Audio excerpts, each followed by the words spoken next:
Halo semuanya, Erwin sini. So, kali ini aku mau ngomongin beberapa hal ya. Yang pertama, akhir-akhir ini aku banyak banget dapat DM maupun dari DM Instagram maupun dari komenan YouTube kalau beberapa dari kalian itu sering gagal ketika download game via tinfoil. Lebih tepatnya lewat cheats ya, bukan tinfoilnya. Kenapa? Karena ternyata emang server mereka itu lagi maintenance. Jadi beberapa orang yang aku tahu mereka lebih paham ya. Mereka bilang itu kalau cheats itu base-nya itu dari Google Drive. Itulah sebabnya kenapa kok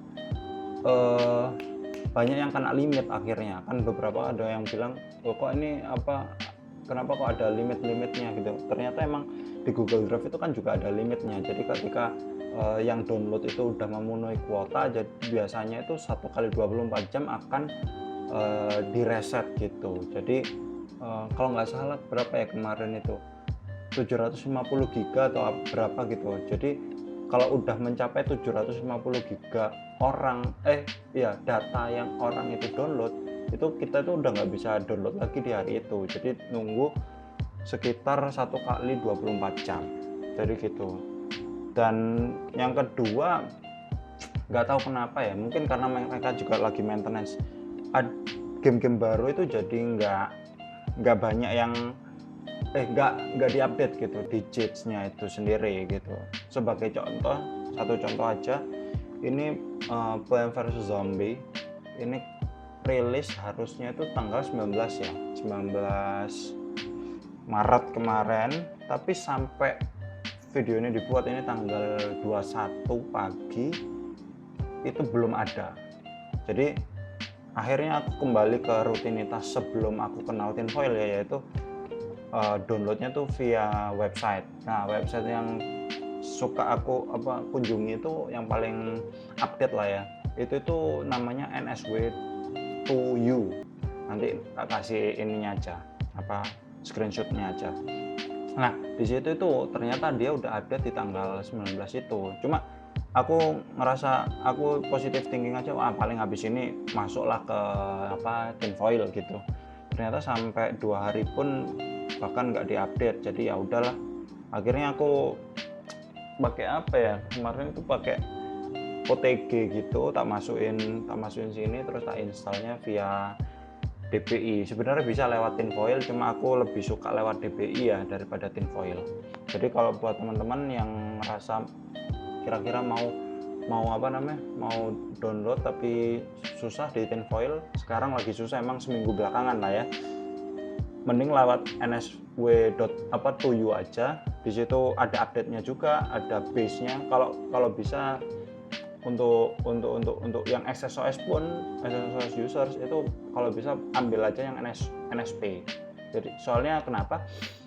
Karena file jenis XCI itu tuh rentan sama korup datanya. Jadi gimana ya?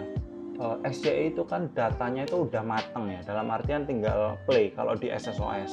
Nah, kalau di-upload ke internet itu tuh biasanya kalau file-file yang mateng atau bahan-bahan yang mateng itu biasanya itu lebih rentan di file korup gitu, daripada yang NSP yang istilahnya perlu diinstal lagi gitu ketika mau dimainkan gitu. Jadi kayak aku sih menganalogikannya kayak gini, kalau kita itu mau ngirim satu file gitu ya, dokumen atau apapun itu kita kalau aku biasanya tuh tak arsipkan dulu, tak jadikan zip dulu, habis itu baru tak upload lewat email atau lewat manapun, Google Drive atau apa.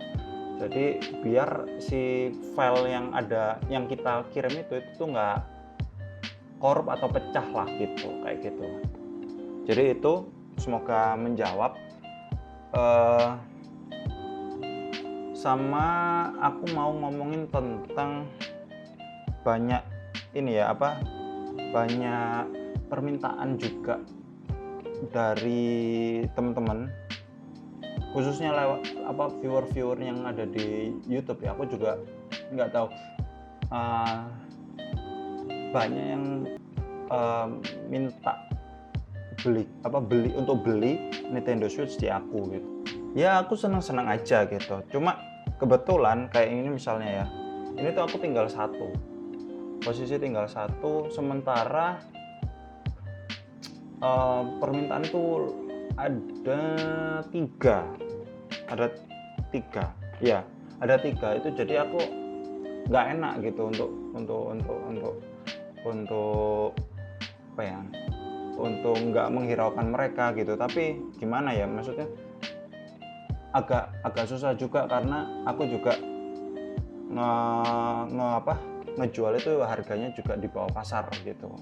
Rata-rata sekarang, apalagi aku dengar-dengar di luar negeri itu harga V1 yang soft mode itu sekarang lagi naik lagi. Kenapa? Karena barangnya itu ya kan udah dalam tanda kutip ya udah langka. Kenapa? Karena ya si SS Core juga udah nggak produksi, sementara harganya juga nggak karuan, kacau lah istilahnya. Harga SS Core itu kan sekarang naiknya gila-gilaan, udah nggak ada yang di angka 6 juta, jadi mesti 6 juta lebih gitu ya. Aku tahu lah kenapa, karena beli chipnya sendiri sekarang aja itu udah 2 juta sendiri gitu. Tapi aku juga nggak ini ya,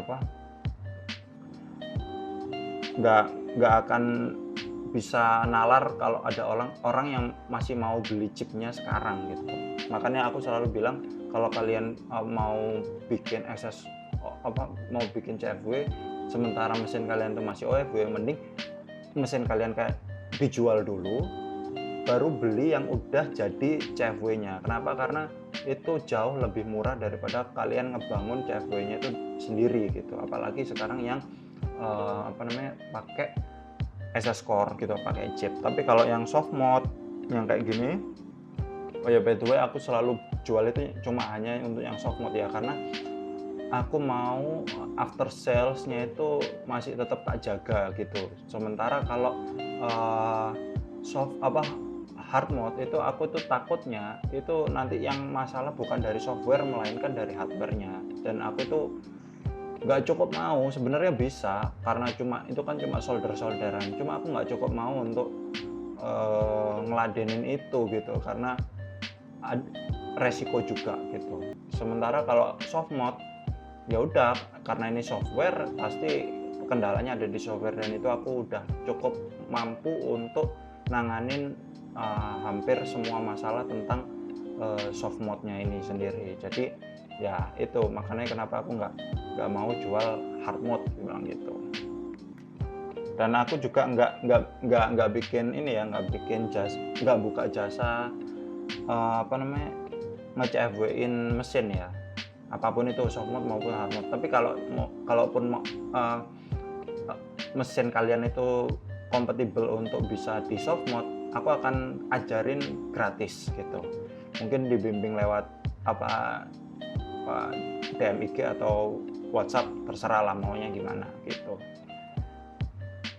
Nah, aku terus akhirnya kepikiran untuk gimana kalau misalnya ada seller atau siapapun kalian yang lihat video ini dan pengen ngejual mesin kalian gitu, kalian bisa kontak aku gitu untuk diiklankan barangnya gitu. Tapi aku sih menyarankan untuk